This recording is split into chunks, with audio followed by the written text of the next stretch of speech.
Wanda, alas 10 na ng umaga ha? Hindi mo pa rin nalilinis yung harap ng bahay. Akala mo yata may katulong kayo rito. Pasensya na po, Ate Lida. Naglaba pa po kasi ako ng mga uniform ni Marcos kanina. Lilinisin ko na rin po yan ngayon. Kung hindi ka pala marunong mag-prioritize, huwag ka nalang mag-asawa. Hindi lahat ng babae dapat binubuhay ng lalaki. Alam mo ba yon? Opo. Opo ka ng opo. Wala ka namang silbi. Ni hindi mo nga kaya magluto ng sinangag na hindi matigas. Paano mo napapasaya ang kapatid ko, ha? Hindi ko alam kung anong nakita sa'yo ni Marcos. Tahimik lang si Wanda habang pinupunasan ng mesa. Sanay na siya sa mga ganitong litanya araw-araw. Pareho ang tono, pareho ang sakit ng mga salitang binibitiwan sa kanya ng kapatid ng live-in partner niyang si Marcos. Tingnan mo tong labahin, oh. Hindi mo pa sinampay. Baka mamaya amagi na yan. Baka pati kami mahawa sa katamaran mo. Ate Lida, wag na po kayong magalit. Ako na pong bahala. Bahala? Eh yan na nga ang problema. Puro ka ako na ang bahala tapos hindi mo naman ginagawa. Kung ako lang ang masusunod, nako, matagal na kitang pinaalis dito. Hindi na sumagot si Wanda. Nilunok niya na lang ang sakit at pilit pinipigilan ng luha sa kanyang mga mata. Sa sandaling yun, bumukas ang pinto. Dumating si Marcos na pawisan at may dalang helmet. Ate, ano na naman yan? Ang ingay mo. Ang ingay ko? Eh itong girlfriend mo walang ginawa kundi puro dahilan. Pinaglalaba mo nga pero ni hindi maayos ang bahay. Wanda, ilang beses ko na ba sinabi? Ayusin mo agad ang inuutos sa'yo para wala ng problema. Oo Marcos, gagawin ko na sana Kaso ano? Lagi kang may dahilan, Wanda. Alam mo naman si ate, gusto lang ng maayos. Sana pag may sinabi, gawin mo na agad. O ayan oh, kahit kapatid ko napapagod na sa mga palusot mo. Tumahimik lang ulit si Wanda. Pinilit ngumiti kahit nanginginig na ang labi. Pasensya na po talaga. Tigilan mo na yung pasensya. Hindi yan nakakabusog.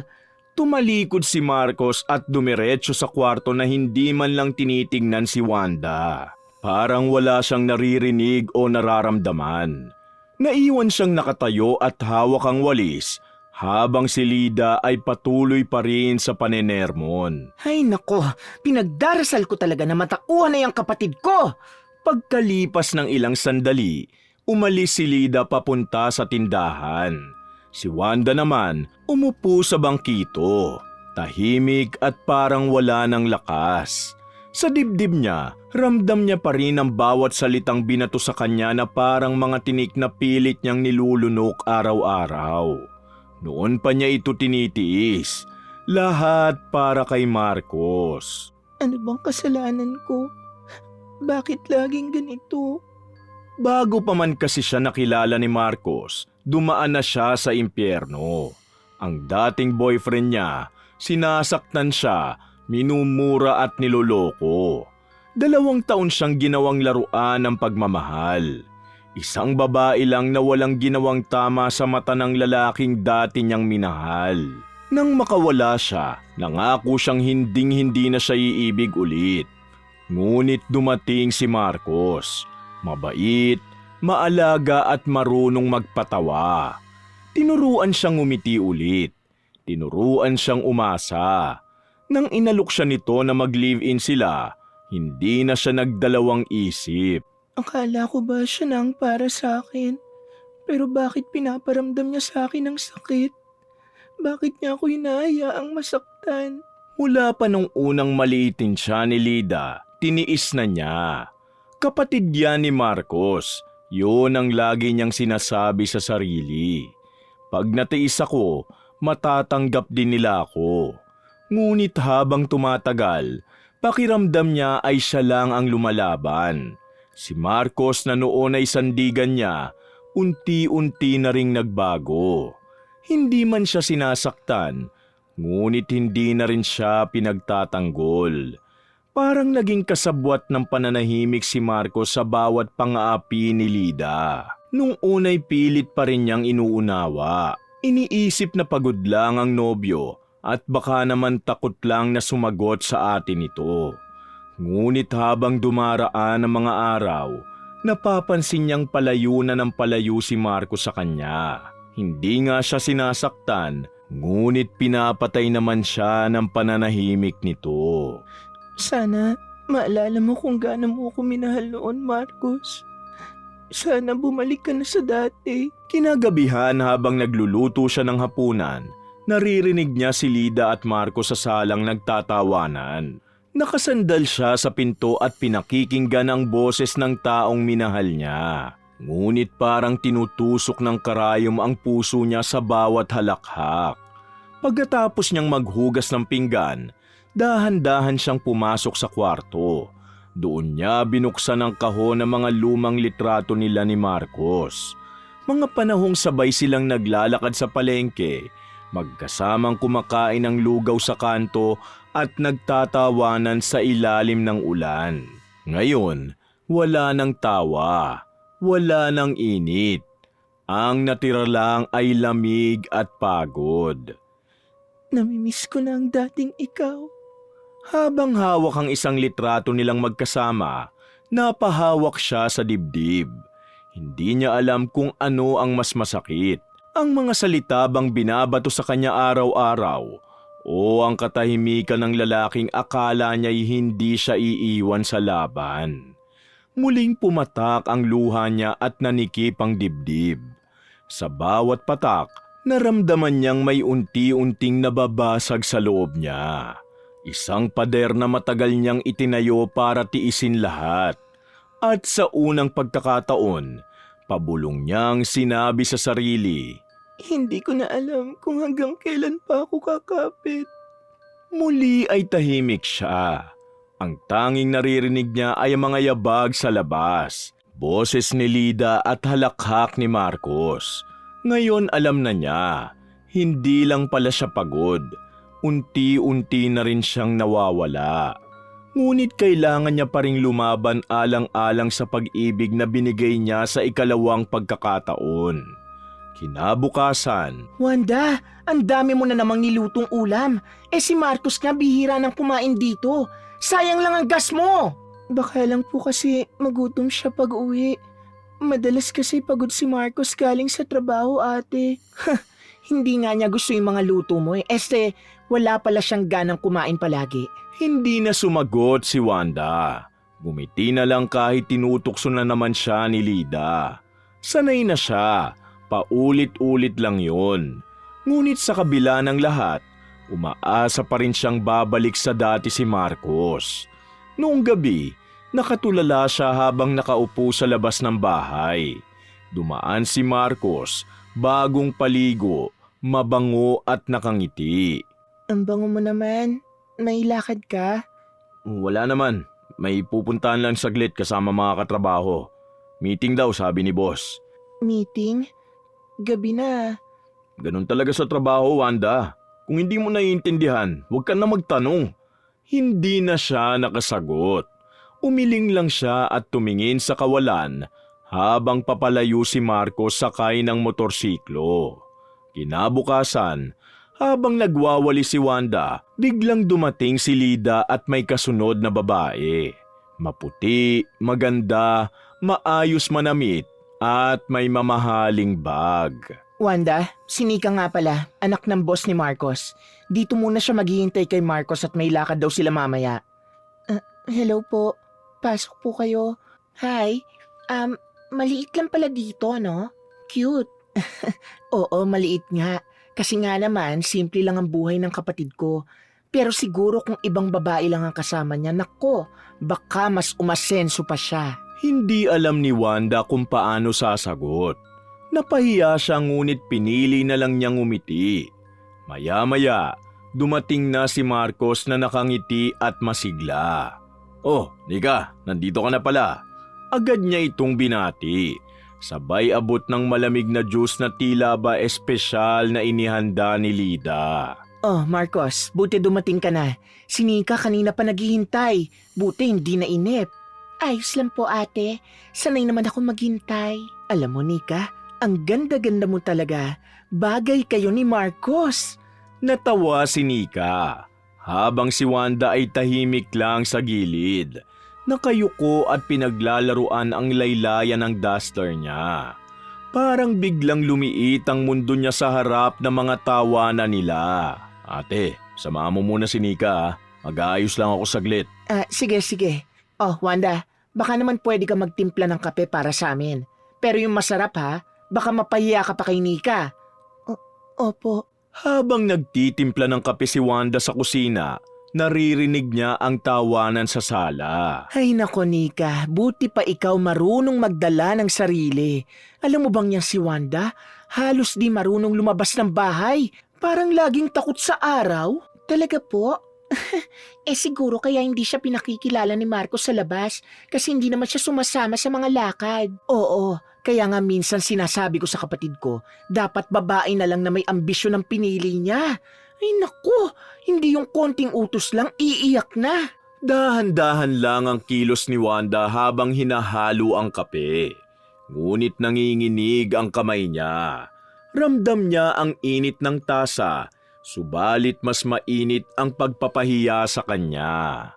Lumapit siya dala mga tasa at maingat na inilapag sa mesa. Ngunit bago pa siya makaupo, nagsalita si Lida. Ay naku Wanda, hindi mo man lang nilagyan ng platito. Diyos ko naman, simpleng presentation, wala kang alam. Hayaan mo na ate, ako na lang ang mag-aabot. Kinuha ni Nika ang tasa at ngumiti kay Marcos. Sa paraan ng tinginan nila, parang may sariling mundo.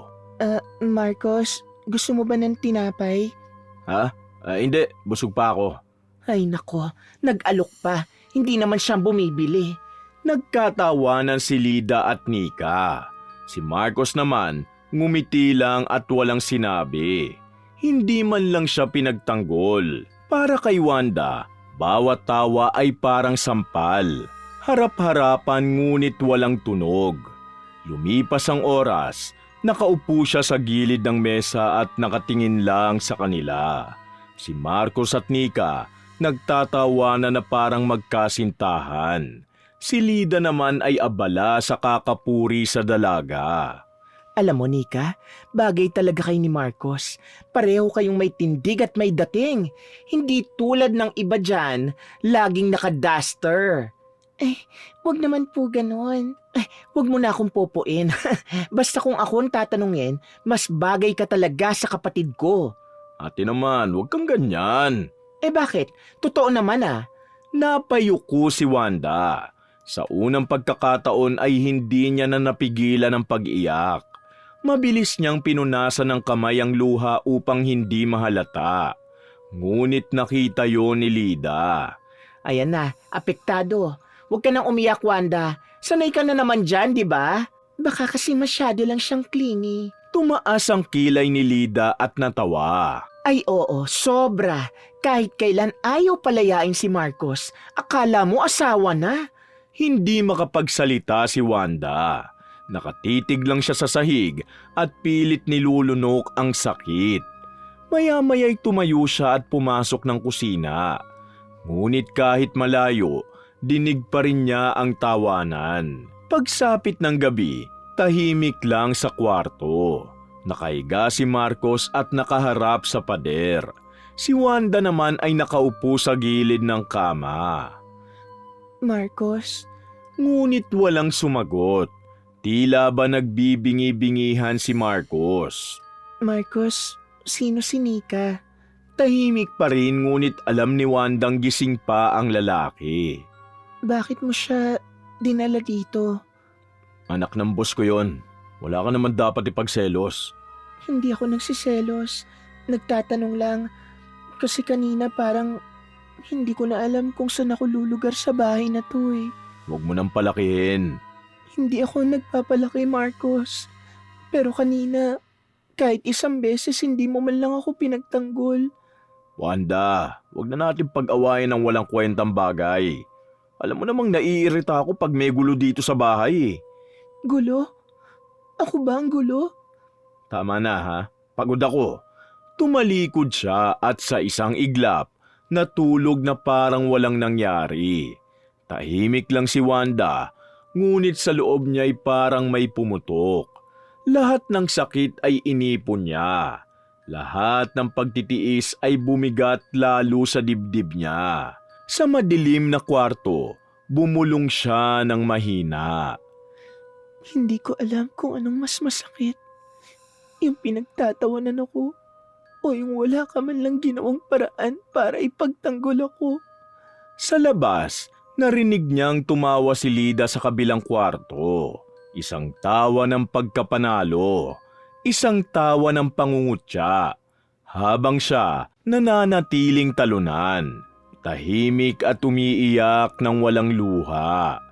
Doon sa gitna ng katahimikan, unti-unti nang nabubuo sa puso ni Wanda ang isang bagay na hindi niya akalaing mararamdaman ulit.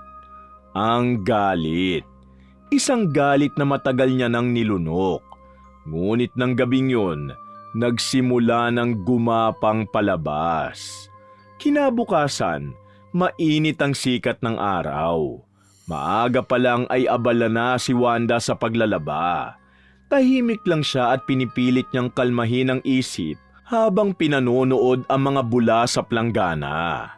Ngunit sa loob-loob niya, hindi pa rin nawawala ang mga sakit mula sa mga sinabi ni Marcos.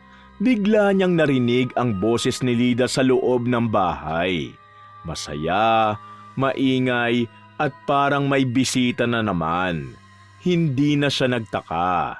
Simula nung dumating si Nika nung nakaraan, araw-araw na yata itong bumabalik. Ngunit nang marinig niyang tumawa si Marcos, iba na ang kutob niya. Hindi na siya nakatiis. Lumapit siya sa bintana, sumilip at nakita niyang nakatayo sa sala si Marcos at si Nika. Magkalapit at magkadikit, nagtatawanan at naglalambingan. Pinikit niya ang kanyang mga mata, sabay lunok ng bara sa lalamunan. Hindi. Baka namamalikmata lang ako. Baka wala lang yun.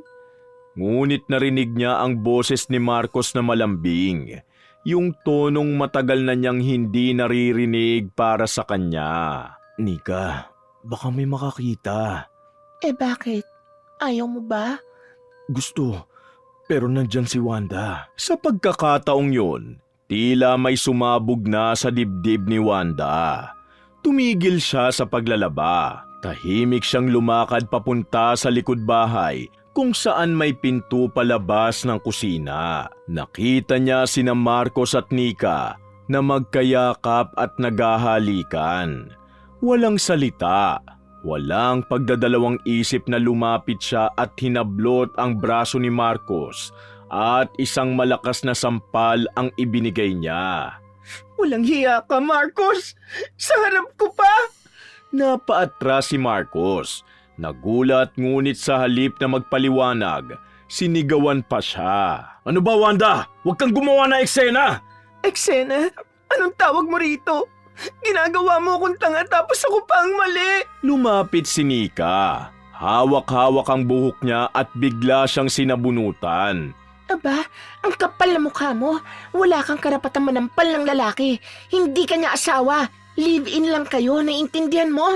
Bitiwan mo ako! Ang kapal na mukha mo, ikaw tong walang class, walang breeding! Sinubukan siyang labanan ni Wanda, ngunit dumating si Lida. Dala ang tray ng inumin at agad na sumigaw. Ano na naman to?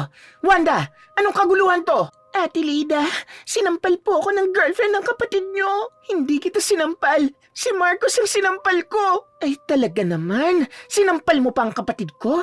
Sa harap ng ibang tao? Wanda, ano bang tingin mo sa sarili mo? Tingin ko? Babae ako minahal ni Marcos noon. Na niloloko nyo ngayon ng harap-harapan. Niloloko? Hindi ka nga sigurado kung ikaw pang gusto ni Marcos. Kitang-kita mo naman kung gaano na siya kasaya kay Nika. Ate Lida, huwag mo akong ginaganyan. Wala kayong karapatang bastusin ako. Matagal akong nagtiis. Karapatan? Ikaw ang walang karapatan dito sa bahay na to. Nakikitira ka lang, Wanda. Hindi mo to bahay. Hindi mo asawa si Marcos. Dapat nga magpasalamat ka at pinatira ka pa namin dito. Walang hiya ka! Ngunit bago siya makalapit, hinila siya ni Nika ulit sa buhok. Bastos, wala kang respeto. Hindi mo ba nakikita kung gaano kakaawa-awa? Napatumba si Wanda sa lupa. Umiyak siya habang pinupunasan ng mukha niyang nadumihan ng alikabok. Tama na, Wanda. Nakakahiya na. Nakakahiya? Ako nakakahiya? Sino ba nagdala ng babae rito? Hindi mo kasi naiintindihan. Para sa akin, matagal na tayong wala. Wala nang tayo, Wanda. Kaya huwag ka nang kumapit pa. Kasi pagod na ako sa'yo. Ikaw lang naman tong pilit na lumalaban eh. Natigilan si Wanda. Wala nang tayo. Ang mga salitang yon ay parang latay ng kutsilyo sa dibdib niya. O ayan na, malinaw na. Kaya huwag ka nang magpaawa. Lumayas ka na lang. Hindi ako aalis. Aba, matigas ang ulo mo ha? Hinawakan siya ni Lida sa braso at itinulak sa semento. Napatihaya siya at tumama ang ulo niya sa sahig. Aray! Oh, pasensya na.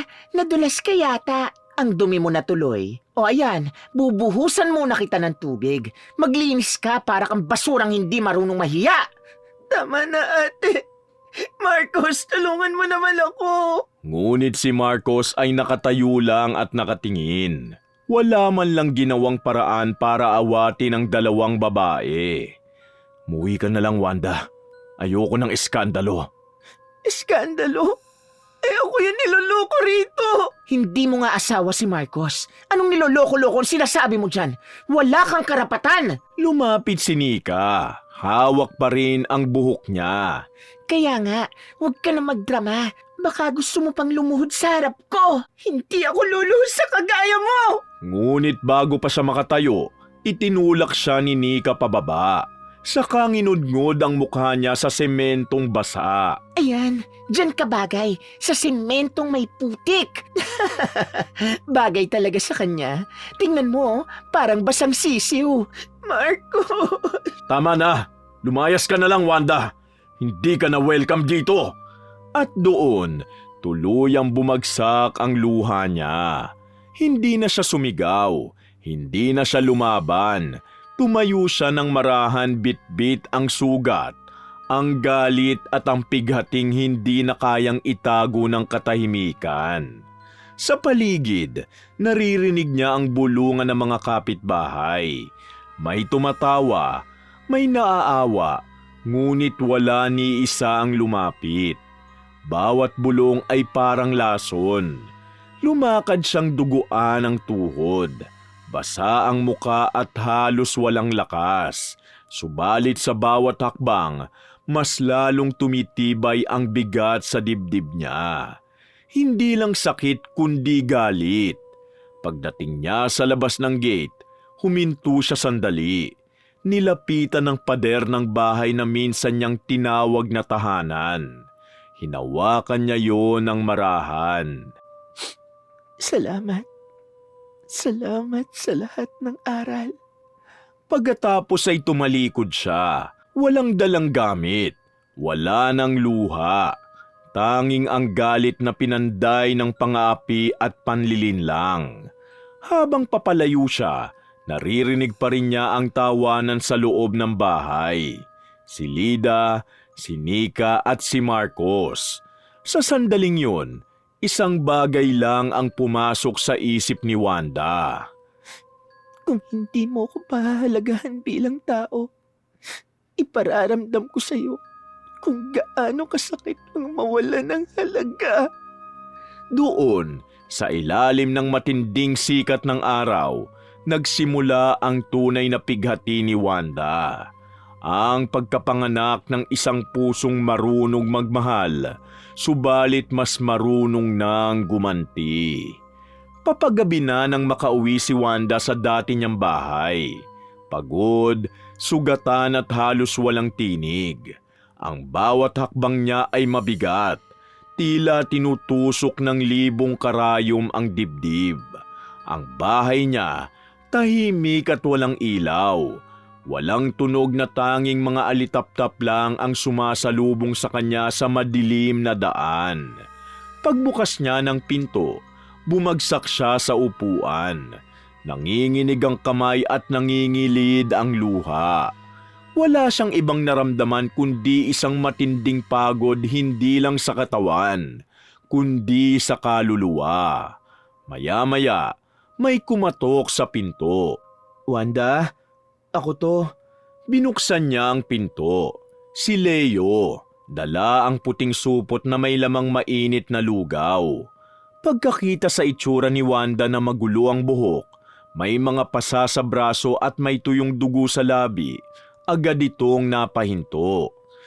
"Wanda, Diyos ko, ano nangyari sa'yo?" Hindi na niya mapigilang umiyak. Tumakbo siya palapit kay Leo. Niyakap ito ng mahigpit at humagulgol sa dibdib niya. Tanging ang kaibigan na lang ang karamay niya. Leo, itinapon nila ako at pinahiya sa harap ng mga tao na parang basura. Dahan-dahan siyang inalalaya ni Leo papasok sa bahay. Umupo sila sa upuan. Si Wanda ay tuloy-tuloy lang sa pag-iyak, habang si Leo ay tahimik lang na nakikinig. "Sinong gumawa nito sa'yo? Si Marcos?"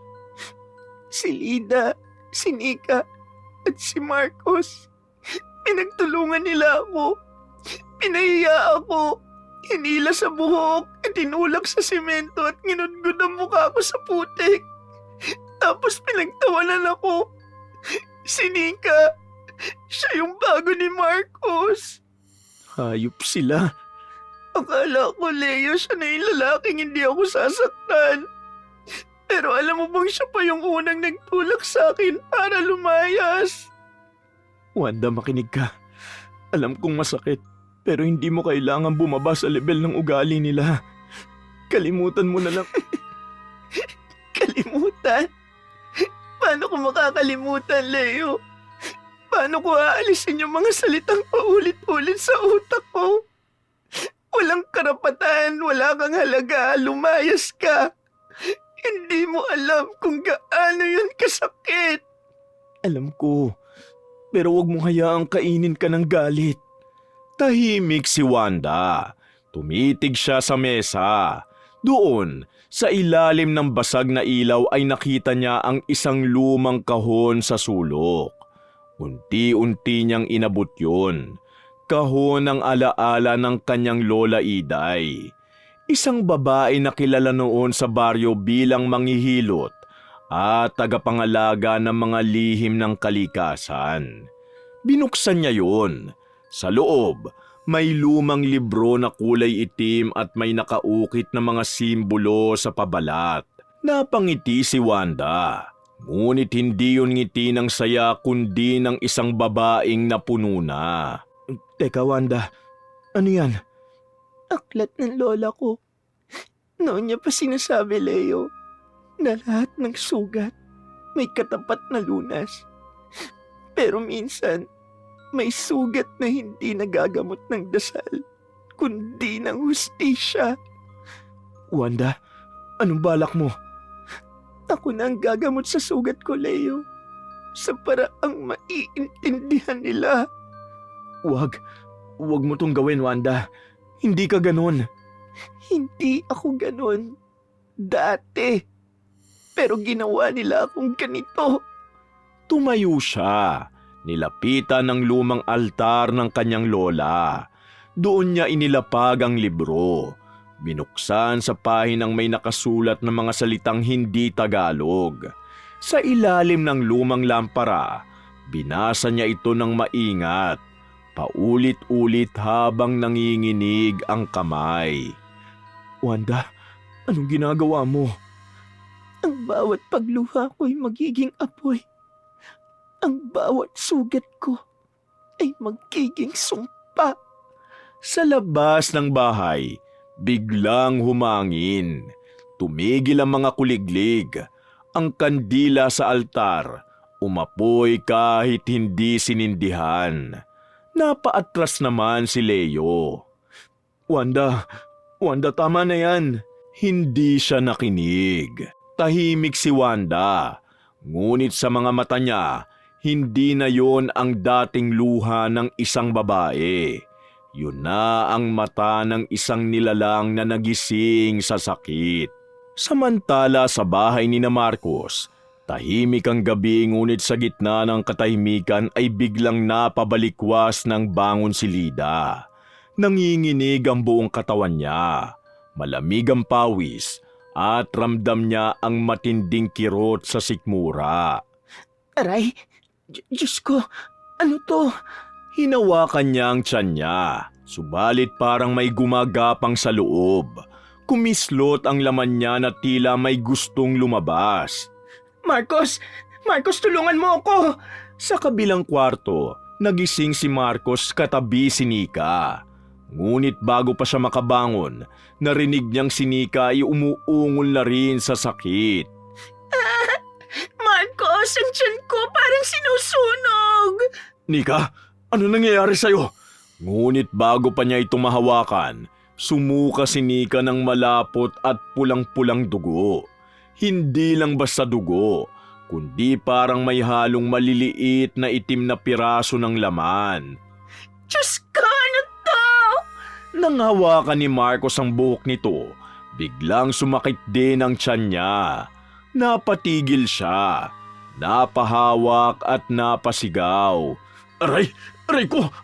Ang sakit! Napaupo siya sa sahig, nanginginig habang dumudumi ng itim na parang alkitran. May mga bulating kulay pula na gumagapang sa bawat patak ng dumi. Tulungan niyo ako!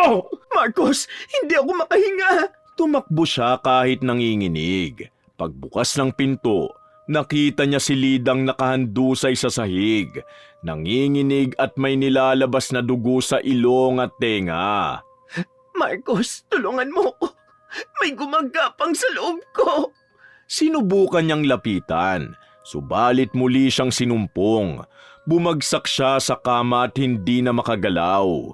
Si Nika ay halos gumagapang sa sahig. Nagsusuka naman ng dugo at itim na likido. Marcos, hindi ako makakita.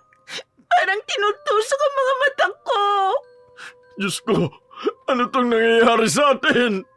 Ngunit walang sagot. Ang buong bahay ay napuno ng amoy ng dugo, dumi at sakit. Ang mga palaka sa labas ay tahimik. Parang pati sila ay natatakot. Si Lida ay unti-unting naglalakad patungo sa bintana. Ngunit bago pa niya mabuksan, napasigaw siya ng malakas. Ang tiyan niya ay parang pumutok na may malagkit na dugo at laman na bumubulwak palabas. Ang mga bulating pula ay gumagapang sa kanyang mga hita. Tama na Diyos ko! Tama na!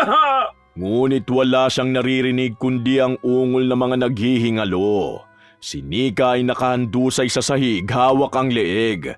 Dumudugo ang ilong at bibig. Si Marcos, nanginginig na sa kama at dumudumi habang umiiyak. Wanda, patawarin mo ko. Ngunit sa kabilang dako, si Wanda ay nakaupo sa harap ng kandilang patuloy ang pagliyab kahit walang hangin. Kalmado lang at tahimik. Sa kanyang harapan, nakabukas ang lumang libro. May 3 pangalang nakasulat doon. Marcos, Lida, Nika. Sa ilalim nito, nakasulat ang 3 salitang paulit-ulit niyang binibigkas habang tumutulo ang luha. Ang sakit na pinaasa sa akin ay ibabalik ko ng 3 ulit. Nanginginig ang kamay niya, subalit hindi sa takot kundi sa kapangyarihang galing sa galit. Lumabas siya sa bahay at tumingin sa langit. Ang buwan ay mapula. Sa hangin ay parang may boses na humahaplos sa kanyang tenga.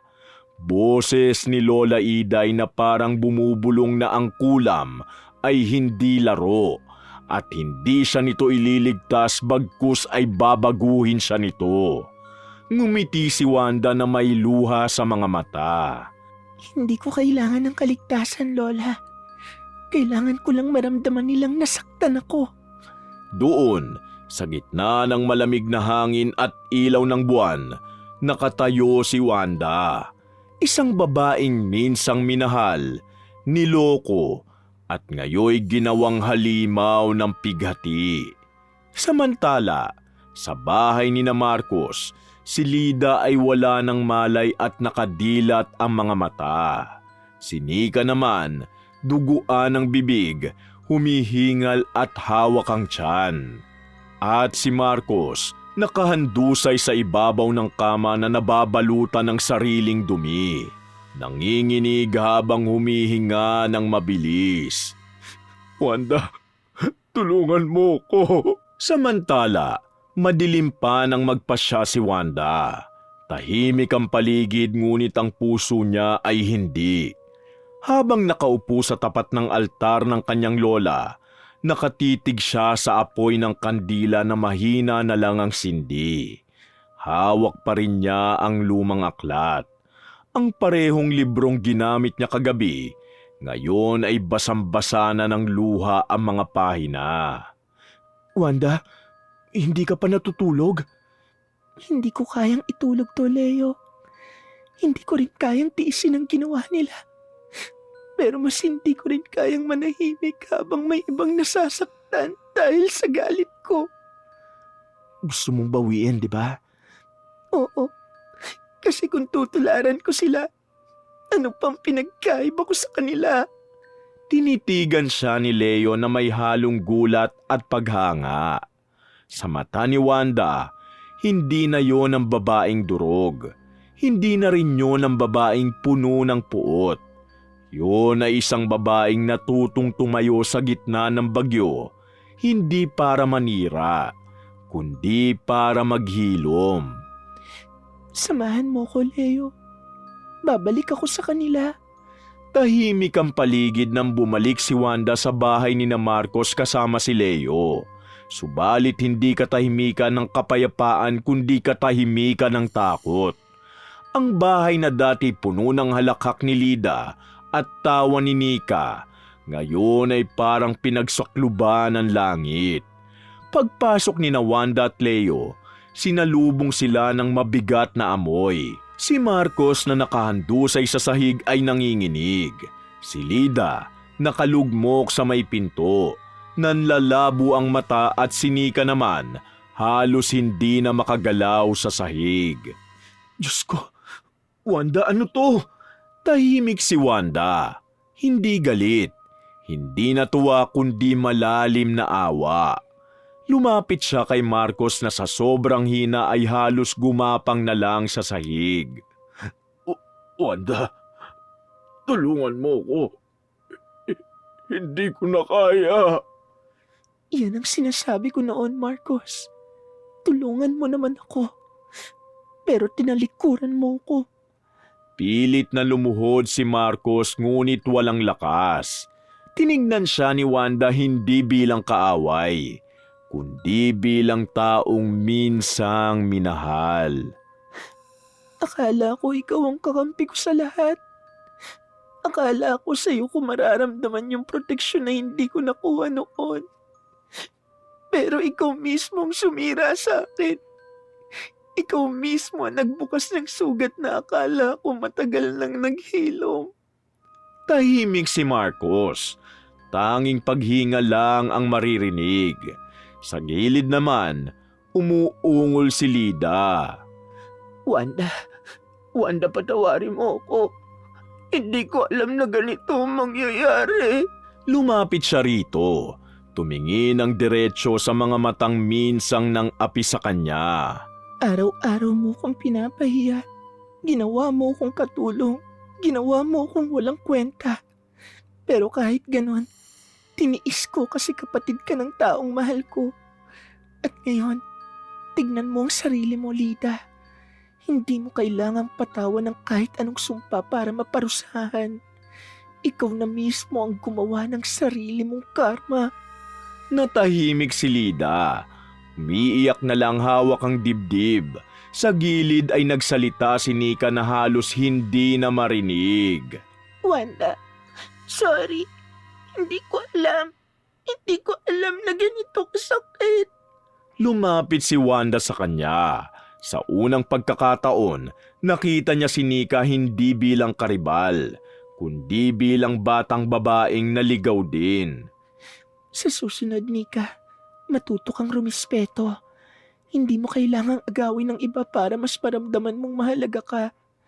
Dahil pag ginawa mo yan, sarili mong puso ang mawawala sa'yo. Nang marinig ni Nika yun, tuluyan na siyang napahagulgol. Sa gitna ng lahat, tumingin si Wanda sa paligid. Ang mga pader, ang kama, ang sahig at lahat ay parang saksi sa pait at kasamaan ng mga taong nasa loob. Hindi ko ginawa to para pumatay. Ginawa ko to para maramdaman niyo kung gaano kasakit ang mawalan ng dangal. Pero ngayon, tapos na. Kinuha niya sa bulsa ang maliit na bote ng langis.